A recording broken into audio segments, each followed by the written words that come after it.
Hello, fellow seekers of forgotten truths. Imagine a world where the sharpest quills of Enlightenment scholars scratched futilely against parchment, while an enslaved and unlettered unlocked the universe's hidden rhythms in his mind faster than any clock could tick.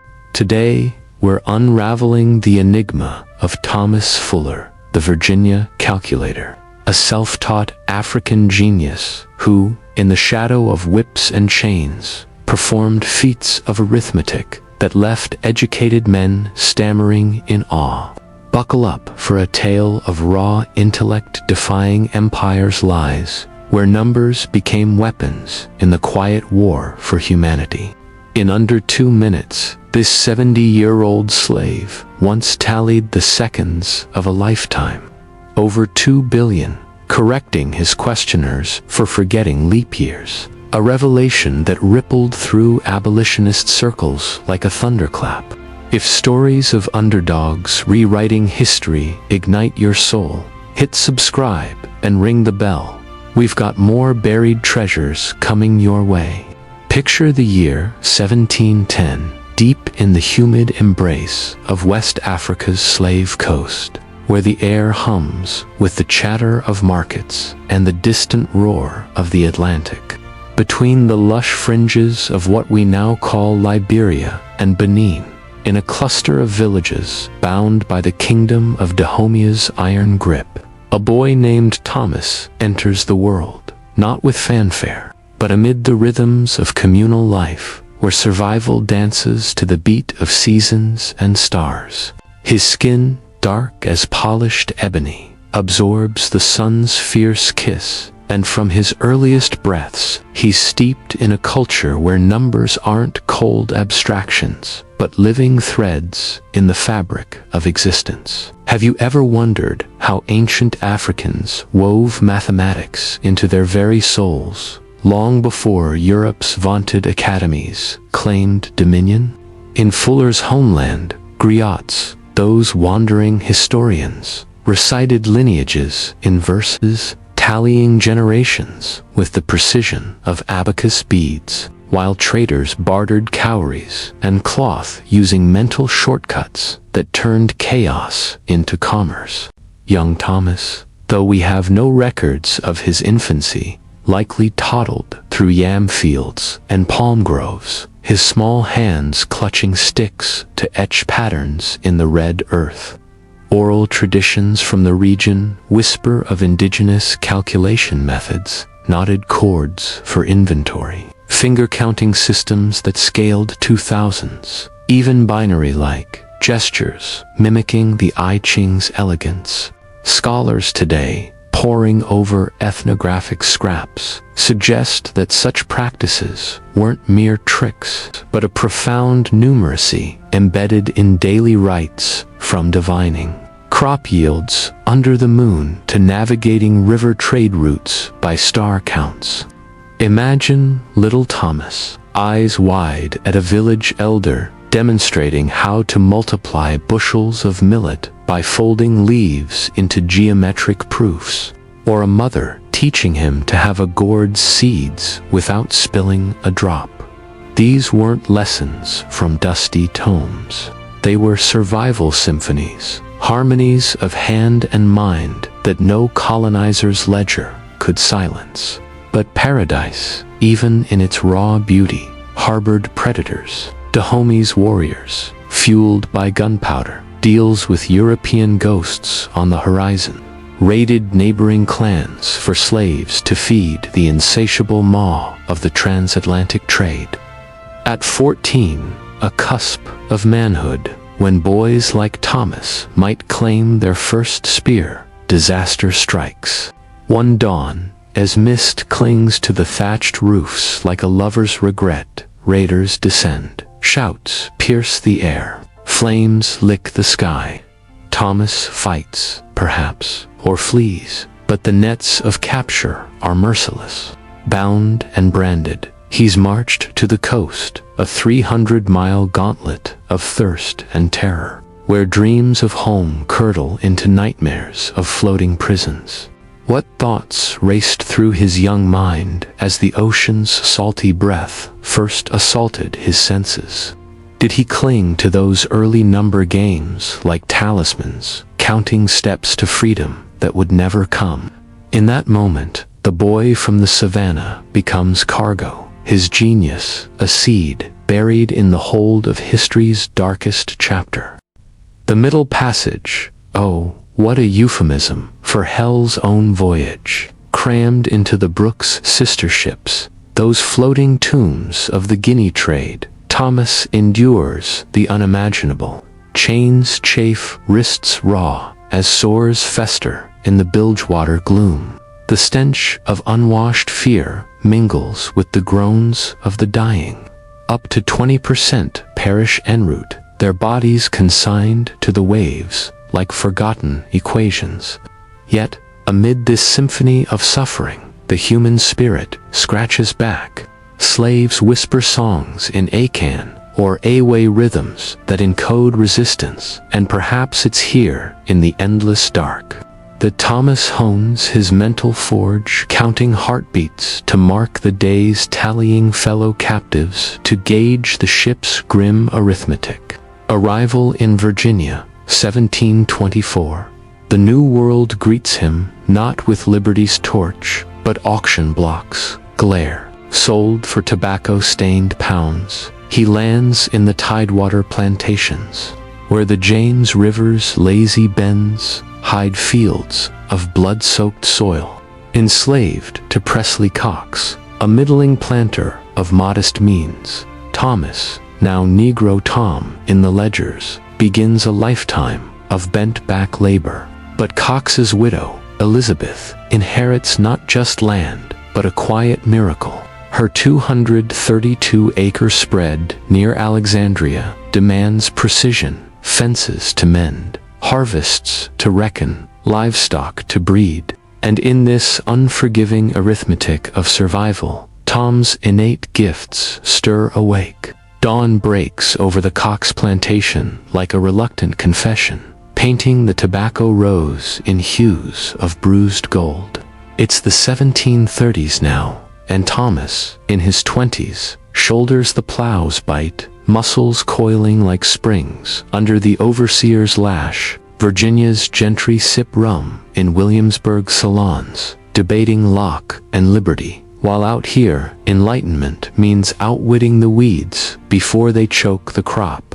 Illiterate. Yes, English letters are foreign hieroglyphs, denied him by law and custom, but numbers, they speak his language, universal as the stars he once navigated by in Africa. How does genius bloom in barren soil? Thomas starts small, as prodigies often do, turning drudgery into discovery. Picture him one humid afternoon, tailing a cow through the meadow, its switch flicking flies like a metronome. Idly, he plucks a hair, coarse, resilient, and begins. 1, 2, 3, up to 2,872 strands, each tugged and tallied in his mind's unerring ledger. Not whimsy, but wonder, a way to reclaim agency from the monotony. From their escalation, a bushel of wheat spilled in the barn becomes a battlefield of grains, each kernel a soldier in his private census. He counts them all, twice over, arriving at figures that match the miller's scale. Flaxseed follows, tiny black orbs like stars in a night sky, demanding patience that rivals jobs. These aren't parlor tricks, they're lifelines. Elizabeth Cox, sharp-eyed and pragmatic, notices.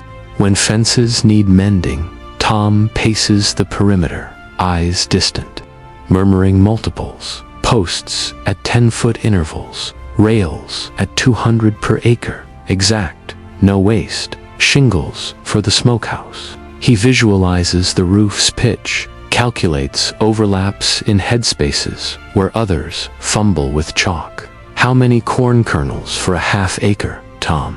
She asks. 1 planting season, and back comes the reply. 1,247,680. precise enough to stretch the harvest's edge. Her farm thrives on his unspoken savvy, turning potential ruin into reluctant plenty. Offers pour in curious Philadelphians, even a Boston naturalist, dangling gold for the calculating Negro. But Elizabeth demurs, her voice firm. He's worth more here than any spectacle. In her, Thomas finds a tether, however frayed, to dignity, yet whispers of his prowess ripple outward, like stones skipped across the Potomac. Fellow slaves gather at dusk, fires low, sharing tales. Tom counts the stars without a telescope. Laughter masks the ache for what is brilliance in bondage, but a sharper cage. Thomas, ever humble, shrugs it off. Numbers don't lie, massa, he'd say in his thick accent, laced with African cadences. Men do, and in quiet moments, as cicadas chorus the night, he ponders the leap years of his stolen youth, 70 orbits around a sun he can no longer call home. What ifs haunt him? What if the raiders had passed his village by? What if the sea had swallowed the ship whole?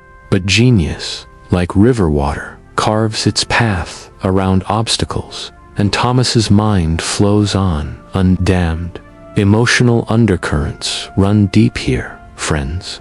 Enslavement wasn't just physical, it was a calculated erasure of self. Thomas's math becomes rebellion, a mental maroonage, where intellect escapes the chains. Historians note parallels to other African savants, like the Guinea brokers Thomas Clarkson described in 1788, who haggled slaves' worth with mental vigesimal systems, reducing lives to ledgers, even as they preserved cultural numeracy.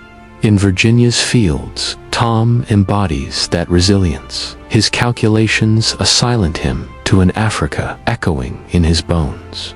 By the 1760s, as revolution's drums faintly beat in the distance, Thomas nears 50. Gray threads the kinky coils of his hair, and the plow's weight presses heavier on joints worn like old leather. Yet his mind, razor keen, a vault where figures multiply like unchecked rabbits. Elizabeth, now widowed and weathered herself, leans on him more, not as servant, but savant. Tom, the new barn, how many nails? Quick as a whip crack, 14,560, with allowance for the crooked ones. Her refusal to sell him hardens into legend.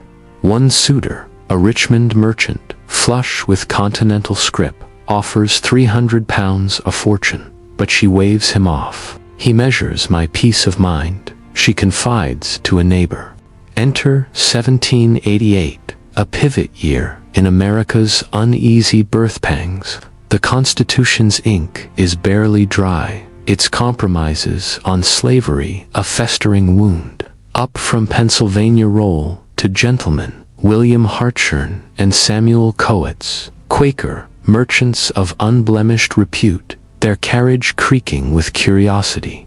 Rumors have reached Philadelphia's abolitionist salons, a slave near Alexandria, untaught yet unmatched, who juggles numbers like a juggler at a fair. They seek him out, 4 miles from the buzzing port at the Cox Farms weathered gate. Elizabeth, ever protective, eyes them warily, but relents. Tom's gifts, she knows, deserve witnesses beyond her hearth. The scene unfolds in the parlor, a sparse room lit by tallow stubs, air thick with pipe smoke and tension. Thomas enters, stooped but steady, his face a map of decades, deep lines etched by sun and sorrow, eyes sharp as flint. 70 now, he moves with the deliberate grace of one who conserves strength for the unseen battles. "Massa," he greets, voice a gravelly timbre, thick with the coast's lilt. The men, pens poised, launch their probe, not with malice, but marvel. First question, casual as a fireside chat, How many seconds in a year and a half? Pause. The room holds its breath. Thomas's gaze drifts ceilingward, lips moving silent as prayer. 2 minutes tick by, eternity in that hush. Then, 47,304,000. Thomas chuckles, a rumble like distant thunder. Stop, massa, you forget the leap year. Add the extras, 18 leaps in 70 winters, and behold, perfect accord. The gentlemen gape. Elizabeth smiles faintly, pride flickering in her eyes. Not done yet.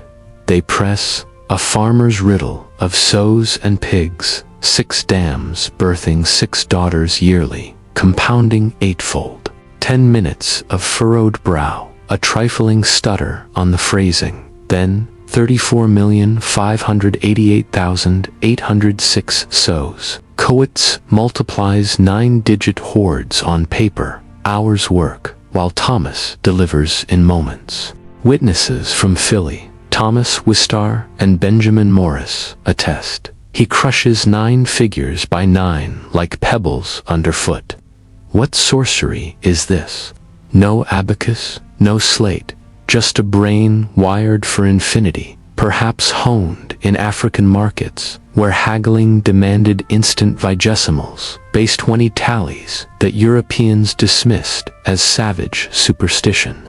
The visitors depart, dazed, their account racing to Dr. Benjamin Rush in Philadelphia. Published in the American Museum that January, it ignites abolitionist fuses. Here's proof, tangible, calculable, that intellect knows no color, no chain. A pity you lack education equal to your genius, Coates remarks. Thomas's retort, wry as wisdom. No, massa, at best, I got no learnin'. Many learned men be great fools. Laughter breaks the spell, but the barb lingers, a lancet to prejudice's bloated hide. This encounter isn't mere anecdote. It's a fulcrum. Rush, signer of the Declaration, physician to founders, amplifies it in letters to Franklin's circle. See, he writes, the African mind, unspoiled by vice, rivals Europe's finest. Broadsides circulate. Quakers quote it in anti-slavery tracts. Thomas, unwitting icon, becomes ammunition in the moral arsenal. Countering Jefferson's pseudoscience, those calipers measuring skulls like fruit. Yet, back on the farm, life grinds on. He toils, computes Elizabeth's ledgers, refuses the bottle that felled lesser men. Gray-headed, memory fraying at edges, he confides, I started with 10, thought myself clever at 100. From cowtails to cosmos, his journey mirrors humanity's, from base counts to boundless potential. But suspense builds. What of the man behind the math? In stolen evenings, does Thomas dream in digits, reconstructing lost villages, grain by grain? Or does regret tally higher, the years bartered away? His story, pieced from these fragments, evokes tears. A giant among ants, his steps muffled by mud. December 1790, cloaks Virginia in winter's stark shroud, frost etching the Potomac's banks like fragile equations. Thomas Fuller, at 80, feels the chill deeper than most, joints protesting like rusty gates, breath a visible plea to the gods of endurance. The Cox farm, once a bastion of his quiet sovereignty, now looms as a final ledger. Debts tallied, legacies unbalanced. Elizabeth, frail herself, tends him as kin, not chattel. Irony's gentle twist in bondage's tale. But time, that impartial arbiter, calls collection. On the 28th, he slips away.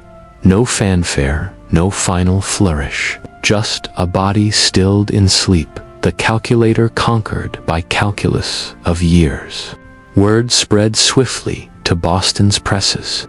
The Columbian Sentinel mourns, died, Negro Tom, the famous African calculator, aged 80 years. Thus died this self-taught arithmetician, this untutored scholar. Had his opportunities equaled those of thousands of his fellow men?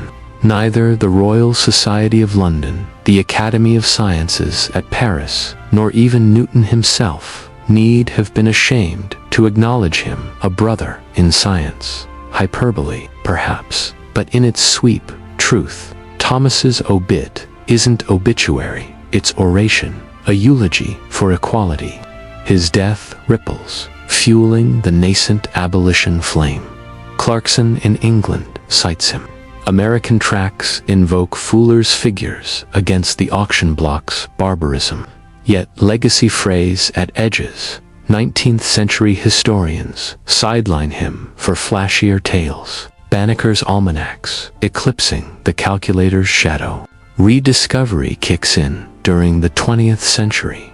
JSTOR books bring him back as a genius, with his skills analyzed in psychology journals. But the term idiot savant is a harsh label for such a complex mind. Today, blackpast.org and Math Archives hail him pioneer, proof of African stem roots predating pyramids geometry.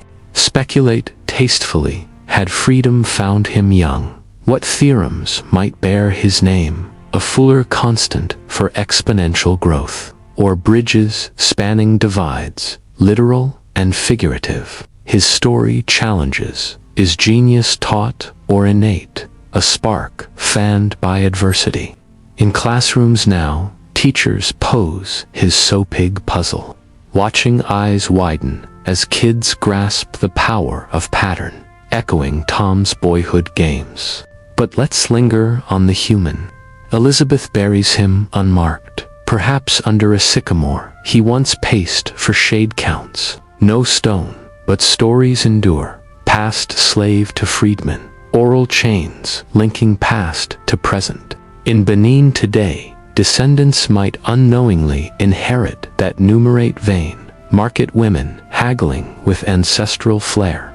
Thomas's triumph, not just sums, but subversion. In a regime quantifying bodies as property, he quantified the infinite, rendering the finite absurd. As the 19th century unfurls its banners, emancipation's slow march, civil wars, thunder, Thomas Fuller's shade lingers, a quiet insurgent. Abolitionists like Garrison etch his name in pamphlets, wielding his arithmetic as axe to the 3/5 clause's root. If a slave can count seconds to eternity, they thunder, what chains can bind the soul? Post-bellum, in Reconstruction's fragile dawn, black educators invoke him. Lessons in freedmen's schools, where ex-slaves tally wages with Tom's tenacity, rebuilding from fractions to wholes. Modern echoes amplify. In STEM equity debates, Fuller's cited as cautionary comet, brilliance bursting despite systemic eclipse. Documentaries flicker his face reimagined. Of course, TikToks tally his feats to viral beats. Yet mysteries persist. Did African mentors plant those seeds, or was it solitary bloom?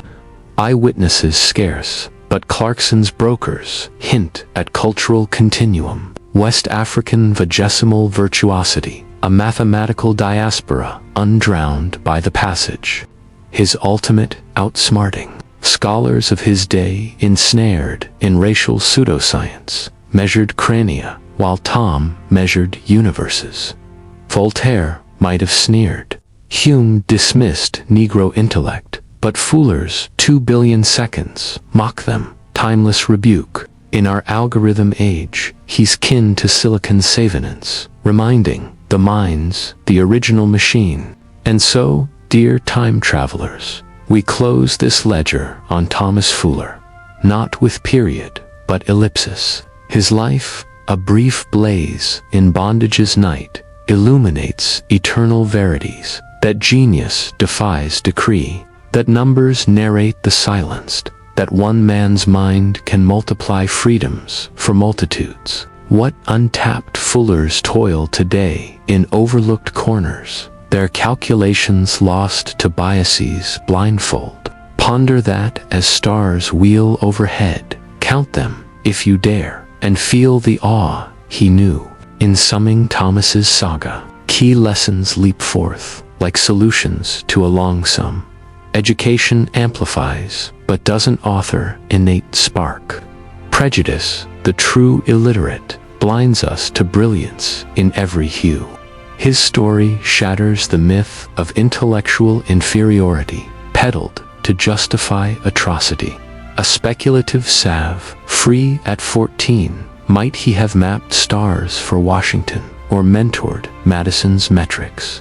Instead, he gifted us this proof that the enslaved mind, like the ocean it crossed, holds depths unplumbed. What if we tallied modern slaves, not to fields, but factories, their unspoken skills squandered? Tasteful theory, Fuller's ghost haunts, AI ethics, urging algorithms, audit for equity. He challenges us, measure not by skin, but synapse, lest history repeat its errors in binary.